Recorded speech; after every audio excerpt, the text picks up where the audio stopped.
Hi guys, welcome to class 9th economics lecture 5। तो इसमें हम जानेंगे वल्नरेबल पर्सन कौन होता है, पॉवर्टी लाइन और मिनिमम पॉवर्टी लेवल क्या होता है, और अलग अलग टास्क फोर्सेस जो कंट्री में बनाई गई थी उसके द्वारा मिनिमम पॉवर्टी लेवल क्या होना चाहिए और क्या होता है वो डिटरमाइन करेंगे हम। तो सबसे पहले जानते हैं वल्नरेबल पर्सन कौन होता है। जो पर्सन ज़्यादा रिस्क पे होता है किसी टाइम ऑफ नेचुरल डिज़ास्टर या नेशनल डिज़ास्टर के केस में, और उसकी एबिलिटी कम होती है डिसीजेस से या डिज़ास्टर से कोप अप करने के लिए, वो वल्नरेबल पर्सन कहलाएगा। Okay, they are at greater risk, उसे कहते हैं हाशिए पे जो व्यक्ति है। ओके, तो social exclusion and vulnerability leads to poverty. Social exclusion मतलब कुछ सर्विसेज जो अदर पीपल एंजॉय कर रहे हैं और कुछ लोग नहीं एंजॉय कर पा रहे हैं। ओके, जैसे कास्ट सिस्टम में पुराने टाइम में होता था, अभी भी कई जगह पे होता है। तो social exclusion and vulnerability leads to greater poverty. Okay, अभी जानेंगे व्हाट इज़ पॉवर्टी लाइन। तो पॉवर्टी लाइन मतलब एक मिनिमम मेथड डिसाइड कर दिया गया है कि इसके नीचे अगर कोई पैसे कमाएगा, इससे कम या फिर इससे कम अगर खाएगा तो वो पुअर है। ओके, तो a common method use to measure poverty is based on income और कंजम्पशन लेवल्स। तो हमारे देश में दो तरीके से हम पॉवर्टी लाइन डिटरमाइन करते हैं, एक इनकम लेवल से, एक कंजम्पशन लेवल से। मतलब किसी बंदे की अगर इनकम इतने अमाउंट से कम है महीने में या साल में, तो उसे हम वो बिलो पॉवर्टी लाइन कहेंगे, और कंजम्पशन लेवल इतने लेवल से, किसी पर्टिकुलर लेवल से कम है तो उसे भी हम पॉवर्टी लाइन के अंदर, पुअर पर्सन के अंदर कंसिडर करेंगे। ओके, तो a person is considered poor if his or her income और consumption level falls below a given minimum level necessary to fulfil the basic needs. मतलब अगर कोई आदमी का इनकम या फिर कंजम्पशन लेवल किसी पर्टिकुलर गिवन लेवल से कम है तो वो पुअर कहलाएगा। और ओके, और ये नीड्स ज़रूरी है उसको बेसिक नीड्स पूरा करने के लिए, वो इनकम और कंजम्पशन लेवल ज़रूरी है। ओके, अभी जानेंगे कि वो मिनिमम लेवल क्या है, कि कोई बंदा जिससे पुअर या रिच कहलाता है। Okay, so what is that minimum level. So satisfaction of basic needs is different at different times and in different countries. मतलब जो मिनिमम पॉवर्टी लेवल है ना, वो अलग अलग कंट्रीज़ में अलग अलग टाइम्स में डिफरेंट है। मतलब अगर मान लेते हैं हमारे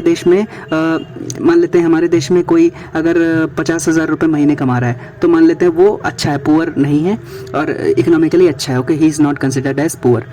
लेकिन अगर यही अमाउंट अगर आप किसी देश में देखेंगे, जैसे कनाडा में देखेंगे या अमेरिका में देखेंगे, तो वहाँ पे वो पुअर कहलाएगा, क्योंकि वहाँ पे मिनिमम पॉवर्टी लेवल अलग है। ओके, उसका लेवल अलग है, अलग तरीके से डिटरमाइन किया जाता है। ओके, तो satisfaction of basic needs is different at different times and in different country. मतलब अलग अलग कंट्रीज में अलग अलग मिनिमम पॉवर्टी लेवल है, मिनिमम पॉवर्टी लाइन है। ओके, तो हेंस द पॉवर्टी लाइन में very with time and place. Okay, so each country uses an imaginary line that is considered appropriate for its existing level of development. मतलब किसी देश में कितना development है या किसी देश की सोशल सिचुएशन कैसी है, उस हिसाब से वहाँ पे पॉवर्टी लेवल डिटरमाइन होता है। मतलब जैसे कि किसी देश में, मान लेते हैं हमारे देश में कोई अगर 2,000 रुपये कमाता है महीने में, तो अपनी सोशल नीड्स पूरी नहीं कर सकता है। लेकिन अगर कोई और देश देखते हैं जहाँ पे इंडियन करेंसी से कमज़ोर है, तो वहाँ पे वो अपनी सोशल नीड्स को पूरा कर लेगा, तो हो सकता है कि वहाँ पे वो पुअर ना कहलाए। ओके, सो इस तरीके से ये होता है। अभी जानेंगे कि the poverty line in India is determined by calculating the minimum monetary value of minimum subsistence level. मतलब हमारे देश के अंदर अगर कोई बंदा पॉवर्टी लाइन मतलब पुअर नहीं कहलाएगा अगर वो अपनी मिनिमम सब्सटेंस लेवल, अपना जीवन यापन कर देता है, फूड रिक्वायरमेंट्स को मीट कर लेता है, clothing, footwear, fuel, light, education और मेडिकल रिक्वायरमेंट्स अपनी पूरी कर सकता है, तो वो पुअर नहीं कहलाएगा। Okay, so the poverty line in India is determined by calculating the money value of minimum subsistence level. मतलब जीवन यापन करने के लिए कितने पैसे चाहिए। ओके, और food requirement, clothing, footwear, fuel, education, light, medical requirements, ये सब अगर कोई नहीं पूरा कर पाता है तो वो पुअर कहलाएगा। ओके, अभी जानते हैं कि अलग अलग टास्क फोर्सेस हमारे देश के अंदर बनाई गई जिसको ये मिनिमम पॉवर्टी लेवल डिटरमाइन करने के लिए। ओके, तो 1979 में एक टास्क फोर्स बनी थी, उसके हिसाब से ये कंजम्पशन के बेस पे ये मिनिमम पॉवर्टी लेवल बनाया गया था 1979 के टास्क फोर्स की, जिसमें बताया गया था कि कैलोरी रिक्वायरमेंट 2400 कैलोरी रहेगा रूरल एरियाज़ में, और 2100 कैलोरी रिक्वायरमेंट पर पर्सन पर डे रहेगा अर्बन एरियाज़ में। ये इसलिए ये 1979 का जो टास्क फोर्स का जो द्वारा जो मिनिमम पॉवर्टी लेवल बनाया गया था, ये बेस्ड ऑन कंजम्पशन लेवल था। Okay, based on income level नहीं था। इस वजह से यहाँ पे कहा गया कि जो रूरल एरियाज़ में जो गाँव में लोग रहते हैं वो ज़्यादा फिजिकली मेहनत करते हैं, खेतों में काम करते हैं, इस वजह से उनकी कैलोरी रिक्वायरमेंट 2400 कैलोरी पर पर्सन पर डे होगी। और अर्बन एरियाज़ में जो कि फिजिकल वर्क कम करते हैं वहाँ पे कम कैलोरी बर्न करते हैं, इस वजह से वहाँ पे कम कैलोरी रिक्वायरमेंट 2100 कैलोरी पर person per day in urban areas. मतलब अगर कोई बंदा रूरल एरियाज़ में इतनी कैलोरी रिक्वायरमेंट 2400 कैलोरी पर पर्सन पर डे अगर मीट कर पा रहा है तो वो पुअर नहीं है। और अर्बन एरिया में 2100 कैलोरी पर पर्सन पर डे अगर वो मीट कर पा रहा है शहरों में तो वो पुअर नहीं है। Okay, so the current formula for food requirement is based on desired calorie requirement which very depending on age, sex and type of work the person does. वही चीज़ बात है कि जो 1989 में जो ये आया था 1979 में, तो यहाँ पे बताया गया था कि कैलोरी रिक्वायरमेंट के बेसिस पे हम डिसाइड करेंगे मिनिमम पॉवर्टी लेवल। ओके, तो एज, सेक्स और टाइप ऑफ वर्क की वजह से ये डिटरमाइन किया जाए, मतलब कोई बंदा कैसा काम करता है, फिजिकली काम करता है ज़्यादा, या एज सेक्स किससे भी डिटरमाइन होता है, क्योंकि वुमेन को जनरली लाइक कम कैलोरी रिक्वायरमेंट रहेगी। अगर हो सकता है कि अगर वो कम फिजिकल वर्क करे, एज पे भी डिपेंड करता है कि अगर कोई बच्चा है वो कम कंज्यूम करेगा, कोई एडल्ट पर्सन है वो ज़्यादा कैलोरी कंज्यूम करेगा। ओके, सो इस बेसिस पे भी है। अभी जानते हैं कि एक और मिनिमम पॉवर्टी लेवल के लिए एक टास्क फोर्स बनी थी, तो वो 2011 में बनी थी, तो सुरेश तेंदुलकर कमेटी। तो सुरेश तेंदुलकर कमेटी 2011 में जो बनी थी उसमें डिटरमाइन किया गया minimum poverty level. It was based on income level. Okay, तो जो 1979 में टास्क फोर्स थी उसमें मिनिमम पॉवर्टी लेवल बताया गया कंजम्पशंस के बेसिस पे, लेकिन सुरेश तेंदुलकर कमेटी जो 2011 में बनी उसमें बताया गया कि poverty level will be based on income level. Okay, तो इसमें बताया गया कि 816 रुपये per month in urban areas और 1000 रुपये पर पर्सन इन अर्बन एरियाज। मतलब अगर कोई बंदा 816 रुपये कमा पा रहा है पर मंथ गाँव में और 1000 रुपये शहरों में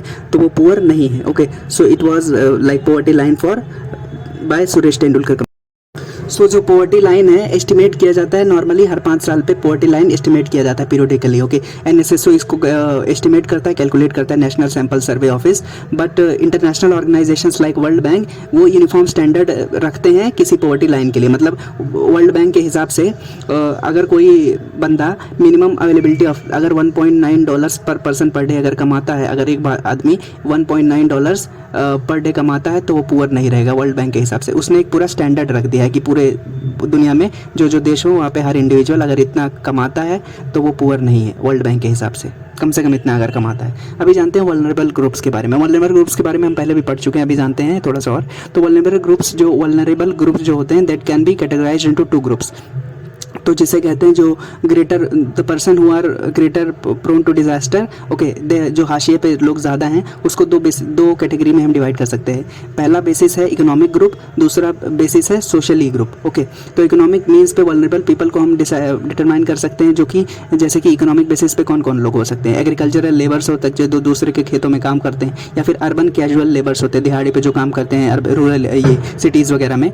और सोशल ग्रुप्स में भी वल्नरेबल ग्रुप्स के दूसरा कैटेगरी है सोशल बेसिस पे। तो उसमें हो सकते हैं कि सोशली जो लोग बैकवर्ड हैं जैसे कि शेड्यूल कास्ट, शेड्यूल ट्राइब्स, उनसे इस तरीके के काम कराए जाते हैं जैसे कि नाली साफ़ कराना या सैनिटरी लाइक एरियाज़ को साफ़ कराना। तो ये सब सोशल बेस पे वल्नरेबल ग्रुप्स का क्लासिफिकेशन। ओके, तो वल्नरेबल ग्रुप्स के 2 कैटेगराइजेशन है। पहला इकोनॉमिक बेसिस पे जो कि agriculture labours, urban casual labours हैं, और दूसरा बेसिस है सोशल ग्रुप, तो उसमें SC ST है। ओके, अभी जानेंगे कि डबली डिसएडवांटेज क्या होता है। मतलब जो लोग दोनों तरफ से मुश्किलात में हैं, डिसएडवांटेज में हैं। तो ऐसे लोग जैसे कि जो कि बैकवर्ड कम्युनिटी से भी हैं, सोशली भी एक्सक्लूडेड हैं और साथ ही साथ इकोनॉमिकली पुअर भी हैं। जैसे कि वल्नरेबल ग्रुप्स के अगर जो दोनों से कैटेगरीज को सेटिस्फाई करते हैं तो उन्हें डबली डिसएडवांटेज कहा जाएगा। मतलब ऐसे households who are both social and economically disadvantage. For example landless जो कैजुअल लेबर हैं वो इकोनॉमिक बेसिस पे भी वीकर हैं, और साथ ही साथ वो SC ST से भी अगर ताल्लुकात रखते हैं, मतलब SC ST कैटेगरी में भी हैं और साथ में लैंडलेस भी हैं, तो वो डबली डिसएडवांटेज कहलाएंगे। ओके, अभी जानते हैं कि women, elderly people and female infants are systematically denied equal access to resources availability in a family and are therefore poorest of the. मतलब घरों में भी आप देखते होंगे अगर वुमेन जो रहती हैं वो लास्ट में खाना खाती हैं, एल्डरली पीपल रहते हैं उनको भी अच्छे से नहीं मिलता है खाना वगैरह। और जो फीमेल इन्फेंट्स होती है ना उनको भी जैसे ध्यान नहीं दिया जाता है। मतलब अगर किसी के 2 बच्चे हैं, एक लड़का एक लड़की, तो वो सोचेंगे कि हमारा लड़का ही पढ़े लड़की ना पढ़े। अगर वो लाइक इकोनॉमिकली अच्छे नहीं है तो सोचेंगे लड़का ही पढ़ ले, लड़की पढ़ के क्या करेगी, उसको तो शादी करके भेज देना, ऐसी मेंटालिटी रहती है। ओके, सो इस तरीके से वुमेन, फीमेल इन्फेंट्स और एल्डरली पीपल डबली डिसएडवांटेज की कैटेगरी में आते हैं और they are poorest of the poor. अभी जानते हैं interstate disparity of the poor. मतलब अलग अलग स्टेट्स में किस तरीके से पुअर्टी की डिस्पैरिटी है। मतलब अलग अलग अलग बहुत सारे स्टेट्स ने पॉवर्टी को रिड्यूस करने के लिए, गरीबी को ख़त्म करने के लिए बहुत सारे कदम उठाए हैं, लेकिन फिर भी कुछ स्टेट्स अच्छी पोजीशन पे है, कुछ स्टेट्स बुरी पोजीशन पे है ऑब्वियसली।